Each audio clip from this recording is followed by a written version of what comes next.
A warm welcome to every viewers to the news of News Now. From the studio, myself Rupal. Now let's hear today's news. Press meet was organized at Jorhat Press Club under the initiative of Human Rights International Federation. On 8 December 2021, Human Rights International Federation has organized a press meet at Jorhat Press Club for Animesh murder case and various other issues arising among people today.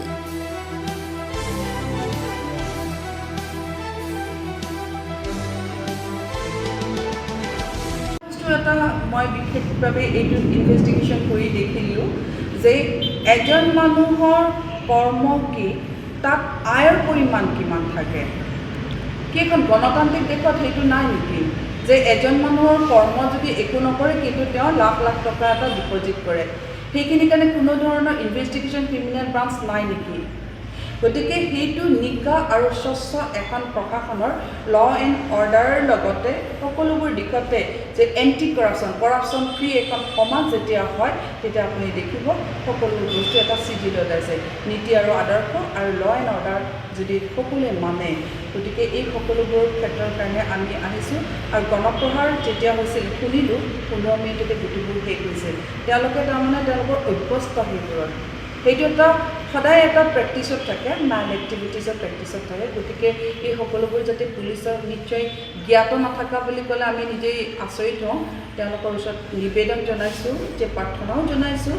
তেওঁলোকে ডেডিকেশ্যনটো তেওঁলোকৰ আগতে community পুলিচৰ শাৰীত আগ ধৰি যিটো আমি smart পুলিচৰ কথা কওঁ কমিউনিটি পুলিচৰ কথা কওঁ সেইখিনিলৈ আহক আৰু দেখিব যে আমাৰ বহুতখিনি সমস্যা সমাধান A report by Srimant Madhav Barua from Jorhat News Now.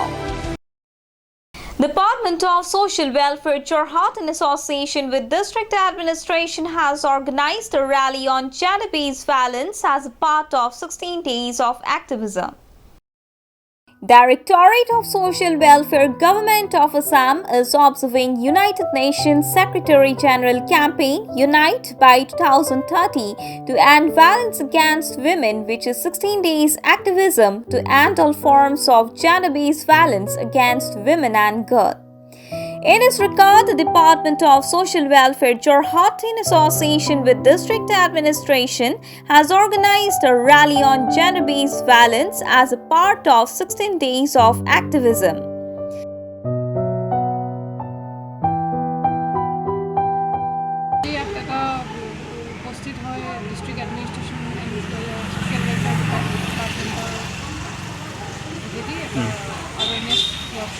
Gender based violence ইয়াত gender based violence নাৰীৰ ওপৰত নিৰ্যাতন হোৱা দেখা যায়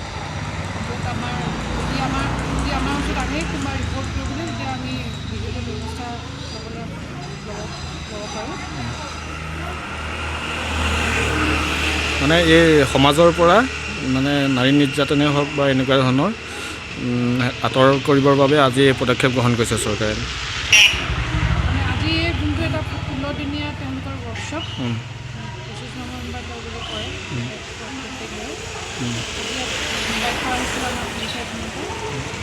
ইয়াত আমাৰ যিখিনি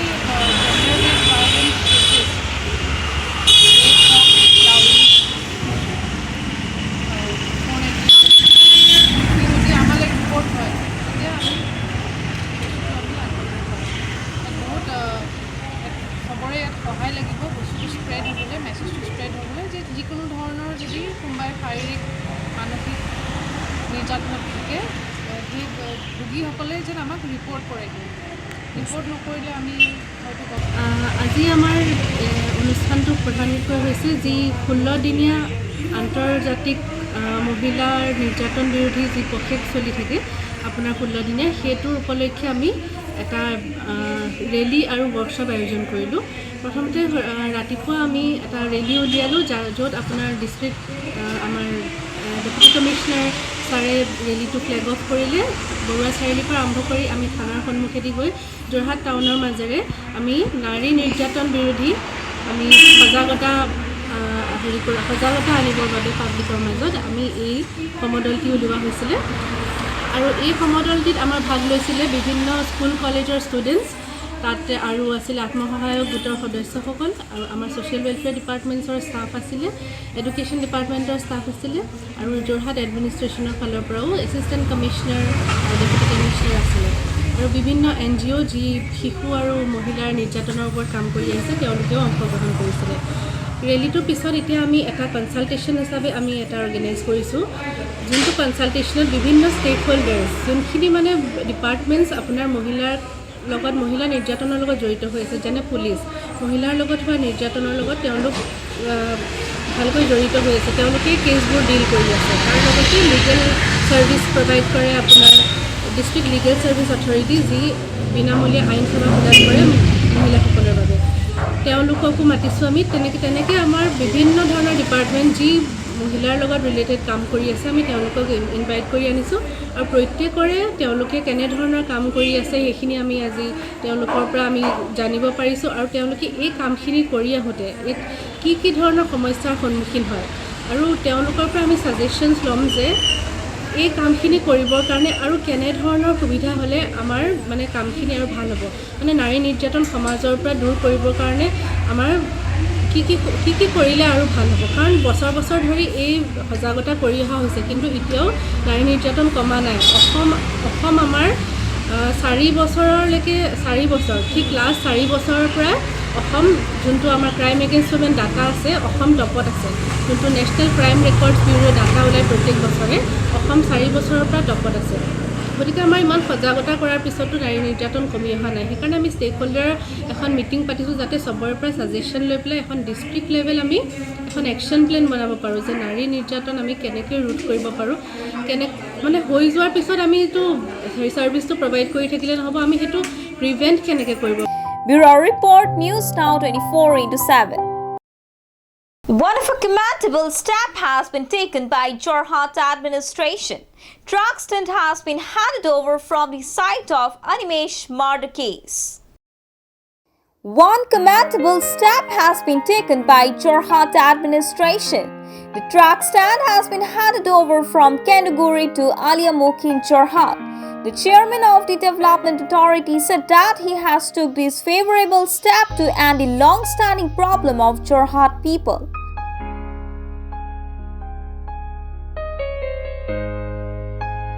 যোৰহতীয়া হিচাপে মই যোৰহতীয়া ৰাইজৰ লগতে মোৰো এইটো দাবী আছিল যে ট্ৰাক ষ্টেণ্ডটো তাৰ পৰা উঠি যাব লাগে আৰু উন্নয়ন প্ৰাধিকৰণৰ অধ্যক্ষ দায়িত্ব গ্ৰহণ কৰাৰ পিছত এইটো মোৰ সপোন আছিল ট্ৰাক ষ্টেণ্ডটো তাৰ পৰা ট্ৰাকখিনি আনি আমাৰ আইলামুখৰ ইয়াত যিটো পাৰ্কিং জোন আছে পাৰ্কিং জোনলৈ লৈ আহিব লাগে আৰু সেই উদ্দেশ্য আগত ৰাখি মই যোৱা সময়ছোৱাত প্ৰশাসনৰ লগত স্থানীয় বিধায়কৰ লগত এই বিষয়লৈ আলোচনা কৰি আছিলোঁ বিভিন্ন কাৰণত কিবা কথাত থকাৰ মাজত অহা নাছিল সেই কাৰণখিনি মই আজি ক'বলৈ নাযাওঁ কাৰণখিনি অহা নাছিল অৱশেষত আমি যোৱা কেইদিনমান ধৰি উপায়ুক্ত মহোদয় আৰু বিধায়কৰ প্ৰচেষ্টাত এটা আমাৰ কেইবালানি সভা অনুষ্ঠিত হয় সেই সভাখিনিত শেষৰ দিনা সভাত মাননীয় বিধায়ক যোৰহাট সমষ্টিৰ হিতেন্দ্ৰনাথ গোস্বামীদেৱ অশোক বৰ্মন উপায়ুক্ত মহোদয় দ্বিতীয় SP chambers of commerce truck অ'নাৰ্ছৰ ডাঙৰ ট্ৰাকৰ অ'নাৰ্ছৰ মালিক সন্থা সভাপতি সম্পাদক সৰু ট্ৰাকৰ সভাপতি সম্পাদক সকলোবোৰৰ উপস্থিত এখন সভা হয় সেই সভাখনত এটা সিদ্ধান্ত কৰা হয় যোৱাকালি সোমবাৰৰ পৰা ট্ৰাক ষ্টেণ্ডৰ পৰা ট্ৰাকখিনি আনি ইয়াত পাৰ্কিং কৰিব আৰু প্ৰয়োজন সাপেক্ষে তাত যিমানখন দৰকাৰ হয় এটা সময়ত 10খন গ'লে ইয়াৰ পৰা 10খনলৈ গুচি যাব তাত এটা বুথ হ'ব ইয়াত এটা বুথ হ'ব দুটাৰ মাজত এটা কমিউনিকেশ্যন হেৰি কৰা হ'ব কিন্তু আপোনালোকে দেখিছে ট্ৰাকখিনি যোৱাকালিও নাই অহা আজিও নাই অহা কিন্তু ট্ৰাক ষ্টেণ্ডতো নাই এই বিষয়টো আমি আচলতে যোৰহাট জনসাধাৰণক এটা কথা জনাই দিব লাগিব এইকাৰণে যে দ্বিতীয় অফিচৰ পৰা এনফৰ্চমেণ্টে যেতিয়া আহি তেওঁলোকৰ কাগজ পত্ৰ পৰীক্ষা কৰিলে 180খনৰো অধিক ট্ৰাকৰ অধিকাংশৰে কাগজ পত্ৰ সঠিক নাই কাৰোবাৰ ইঞ্চুৰেঞ্চ নাই কাৰোবাৰ ফিটনেছ নাই কাৰোবাৰ পলিউশ্যন নাই এই কথাখিনিৰ কাৰণে তেওঁলোকে ট্ৰাকবিলাক ঘৰে ঘৰে লুকুৱাই দিলে কিন্তু এটা কথা ঠিক যে এই যিটো মোৰ সপোন আছিল সেই সপোনটো অৱশ্যত বাস্তৱত ৰূপায়ণ হৈছে আৰু হ'বই আৰু মই আটাইতকৈ সুখী যে ট্ৰাকলৈ মই ট্ৰাকখিনি আনিব পাৰিছোঁ আৰু ট্ৰাকখিনি তেওঁলোকে কাগজ পত্ৰ ঠিক কৰাৰ পিছত ইয়ালৈ আহিবলৈ তেওঁলোক বাধ্য হ'ব আৰু এই ক্ষেত্ৰত মই যোৰহাটৰ জনসাধাৰণ আৰু দল মত নিৰ্বিশেষে সকলো সংগঠনক এটা আহ্বান জনাম এই ট্ৰাক টাৰ্মিনেছটো যাতে পুনৰ আকৌ আগৰ দিনলৈ উভতি গুচি নাযায় তাৰ কাৰণে যাতে চকু ৰাখিব সদায় সকলোৱে চকু ৰাখিবলৈ মই এটা আহ্বান ট্ৰেফিক কণ্ডিশ্যনটো মানে নোহোৱা কৰাৰ কাৰণে ট্ৰেফিক যাতে ইজ হয় মানুহৰ যাতে চলাচলটো ভাল হয় সেইটো কাৰণে আমি ট্ৰাক ষ্টেণ্ডটো তাৰ পৰা উঠাই নি পেলাই ট্ৰাকবিলাকক আমি যোৰহাট ডেভেলপমেণ্ট অথৰিটি য'ত মাটি আছে কেন্দ্ৰগুৰি তালৈকে নিব কৈছোঁ আৰু দৰকাৰ হ'লে এখন ট্ৰাক আহিব দুখন আহিব এনেকৈ বস্তু উঠাই লৈ যাব মাজতে যিটো ঘটনা হৈ গ'ল গতিকে সকলোৰে মানে ক্ষেত্ৰত মই যোৰহাটবাসী ৰাইজক মই অনুৰোধ কৰিব খোজোঁ গতিকে প্ৰশাসনে আমি সকলোৰ লগত আলোচনা কৰি DTO এনফৰ্চমেণ্ট ট্ৰাক মালিক সন্থা সকলোৰ লগত আলোচনা কৰি চেম্বাৰ্ছ অফ কমাৰ্চ সকলোৰ লগত আলোচনা কৰি এইটো সিদ্ধান্ত কৰিছোঁ গতিকে সকলোৰে সহযোগিতা কামনা কৰিছোঁ আৰু মই ভাবোঁ সকলোৰে সকাহ হ'ব তো ভাল হয় তাতে অকণ আছে গোটেইখিনি আছে তাত কেণ্টিন পৰ্যন্ত আছে আৰু তাতে ইউৰিনেল লেট্ৰিন গোটেইখিনি আছে গতিকে যি অলপমান কাম আছে সেইখিনি কমপ্লিট কৰি ল'ব নাই সেইখিনি গোটেইখিনি ৰেডি হৈছে সেইখিনি গোটেই তেনেকুৱা নহয় গোটেইখিনি হৈ যোৱাৰ তাতে হৈছেই ইমান সুন্দৰ ইনফ্ৰাষ্ট্ৰাকচাৰ আছে গতিকে তাত চৰকাৰী ইনফ্ৰাষ্ট্ৰাকচাৰ আছে যেতিয়া ট্ৰাক ষ্টেণ্ড তাতে কৰা হৈছিল গতিকে তাৰ পৰা আহিব ৰাইজৰ সুবিধা হ'ব যোৰহাট নগৰত ট্ৰাক ষ্টেণ্ড আছে এই ট্ৰাক ষ্টেণ্ড যোৰহাট নগৰৰ পৰা নগৰৰ বাহিৰলৈ নিব লাগে এই কথা যোৰহাটবাসী ৰাইজৰ বহু পুৰণি দাবী সদৌ যোৰহাট জিলা ছাত্ৰ সন্থাই বিভিন্ন সময়ত ট্ৰাক ষ্টেণ্ড ইয়াৰ পৰা স্থানান্তৰ কৰিবৰ কাৰণে দাবী উত্থাপন কৰিছে আন্দোলনৰ কাৰ্যসূচী গ্ৰহণ কৰিছে তৎসত্ত্বেও যোৰহাট জিলা প্ৰশাসনৰ কিন্তু চকু মেল খোৱা নাছিল শেহতীয়াকৈ ট্ৰাক ষ্টেণ্ডত যি অনিমেষ ভূঞাৰ বৰ্বৰ হত্যাকাণ্ড হ'ল এই হত্যাকাণ্ড সংঘটিত হোৱাৰ পিছত যোৰহাট জিলা প্ৰশাসনে ইয়াত বহু বছৰ আগতে যোৰহাট আইলামুখীয়াত নিৰ্মাণ কৰা যি JDA ট্ৰাক ষ্টেণ্ড নিৰ্মাণ কৰিছিলে তালৈ স্থানান্তৰ কৰাৰ ব্যৱস্থা গ্ৰহণ কৰিছে বিগত দিনবিলাকত যোৰহাট ট্ৰাক ষ্টেণ্ডে যোৰহাট নগৰখনত যান জঁটৰ সৃষ্টি কৰাৰ উপৰিও ইয়াত বহুত অসামাজিক কাৰ্যকলাপ সংঘটিত হৈ আহিছিল ইয়াৰ পৰিপ্ৰেক্ষিতত ছাত্ৰ সন্থাৰ ৰাইজে দাবী জনাই আছিল ইয়াক স্থানান্তৰ কৰাৰ শেহতীয়াকৈ দুৰ্ঘটনা সংঘটিত হোৱাৰ পাছত আইলামুখীয়া JDA ট্ৰাক ষ্টেণ্ডলৈ ইয়াক স্থানান্তৰ কৰা হৈছে ইয়াত আমি সদৌ যোৰহাট জিলা ছাত্ৰ সন্থাই আদৰণি জনাইছোঁ কিন্তু স্থানান্তৰ কাগজে কলমে নহয় স্থানান্তৰ প্ৰকৃতাৰ্থতে যদি যাতে হয় তাৰ কাৰণে জিলা প্ৰশাসনে কঠোৰ ব্যৱস্থা গ্ৰহণ কৰিবৰ কাৰণে আমি ছাত্ৰ সন্থাৰ তৰফৰ পৰা দাবী উত্থাপন কৰিছোঁ মই আজি যোৰহাটত থকা প্ৰায় 39 বছৰে হ'ল তাৰ অলপ দিনৰ পিছৰ পৰা মই মন কৰিছোঁ আজি যে এই ট্ৰাক ষ্টেণ্ডটো থকাৰ কাৰণে আমাৰ জনসাধাৰণৰ অত্যন্ত অসুবিধাৰ সন্মুখীন হ'বলগীয়া হৈছে সেইকাৰণে মই আপুনি প্ৰশ্ন সুধিছে মই তাৰ উত্তৰ দিছোঁ যাতে ট্ৰাক ষ্টেণ্ডটো যদি উঠাই আপোনালোকে যিখিনি আগবাঢ়িছে উঠাম বুলি মই সেইখিনি যদি উঠাই নিব পাৰে মই অশেষ ধন্যবাদ জ্ঞাপন কৰিছোঁ কাৰণ আমি বহুত সমস্যাৰ সন্মুখীন হ'বলগীয়া হয় সেই মোৰ বিশেষ ক'বলগীয়া নাই মই এইটোৱে কওঁ যে আপোনালোকে এই সামাজিক কিছুমান সমস্যাৰ সন্মুখীন হৈছে যিবিলাক মই ব্যক্ত কৰিব নিবিচাৰোঁ কিন্তু মই এষাৰ কথাই আপোনালোকক ক'বলৈ বিচাৰোঁ যাতে ট্ৰাক ষ্টেণ্ডটো উঠাই নিয়ক আমাৰ সুবিধা হোক আৰু আপোনালোকলৈ মোৰ অশেষ ধন্যবাদ মই জ্ঞাপন কৰিছোঁ Bureau Report News Now 24/7. A new restaurant, River Valley, have been opened up near the banks of River Brahmaputra at Nimati. River Valley is a new addition to river tourism in Jorhat. The scenic beauty of Nimati on the banks of River Brahmaputra, located 10 km north of Jorhat city, has hit everyone with its beauty. On the other hand, to help tourism, a new restaurant has been opened up named as River Valley at Nimati Ghat. It has been decorated with beautiful, spectacular resources near the bank of River Brahmaputra at Nimati.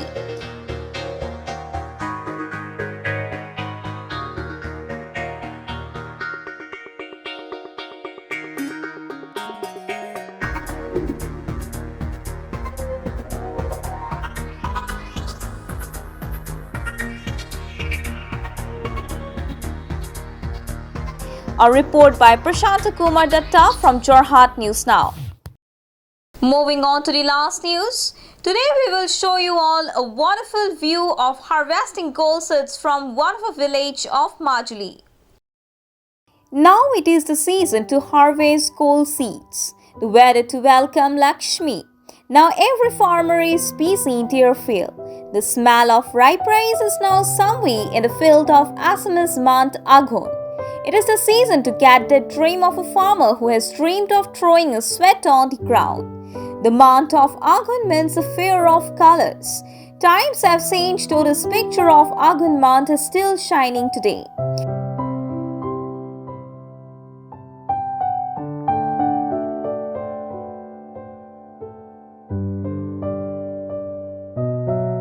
খালি অলপ চৰাই এতিয়া উপদ্ৰৱ কৰিছে হাঁহ চৰাই পৰি বহুত মানুহৰ ধান খাই দিছে নদুৱাকৈও হ'বগৈ সময়ত সেইবিলাক ধান গতিকে মানুহৰ ওচৰ পাঁজৰ যিবিলাক ধান সেইবিলাক কাটিছে আৰু খুব ভাল লাগিছে পথাৰলৈ আহি পথাৰৰ ধানবিলাক দেখি। কি ধানৰ খেতি কৰিছে এবাৰ? আমি বৰা জহা কিবিলাক কোমল বাও শালি এইবিলাকেই কৰোঁ খেতি। এইবাৰ কিমানমান খেতি কৰা হৈছে? হৈছে এপোৱামান আমি আমাৰ নিজৰববীয়াকৈ এপোৱামান আমি কৰিছোঁ আৰু। ধান খেতি ভাল এইবাৰ পানী কম যদি। কি ধানৰ খেতি কৰিছে? এই বাও ধান, ৰাঙলী বাও, মাগুৰী বাও, ৰোৱা খেতিও আছে। এইবোৰ দ জেগাত বাও খেতি হয়। কিমানমান মাটি খেতি কৰা হৈছে? আমাৰ খেতি আছে 7-8 বিঘামান। A report by Devajit Bora from Masuli News Now. Well, viewers, this is the end of today's news. Thank you and just keep watching News Now 24/7. Traveler ICU ambulance with ventilator, defibrillator, oxygen monitor, etc. Our contact number is 7002157385. We are always ready for help to your family.